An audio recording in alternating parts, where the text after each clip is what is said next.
మొక్కితే అనుకుని కోరికలు అనుకుని ఎగ్జాక్ట్గా చెప్తాయి. అమ్మవారి రూపం పెన్నా నదిలో కనపడుతుంది. ఇక్కడ మామూలుగా కార్తీక మాసంలో చాలా విశేషమైనది. ఈ కార్తీక మాసంలో నాగల చవితి అనేది చాలా ముఖ్యమైనది. ఇక్కడ సర్పదోషాలు, కాల సర్పదోషాలు, నాగ సర్పదోషాలు ఏమైనా ఉంటే చాలా పోతాయి, ఏమి ఉండవు. అనుకుని భక్తులు అనుకున్నట్టు జరుగుతుంది. అమ్మవారు రియల్గా మాట్లాడుతుంది. పిలిస్తే బలగతి, అనుకుని కోరికలు అనుకున్నట్టు. పిల్లలు లేని వారికి పిల్లలు పుడతారు.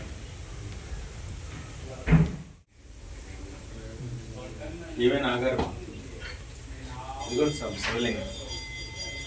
ఇది కనిపించేదే శివలింగం సార్.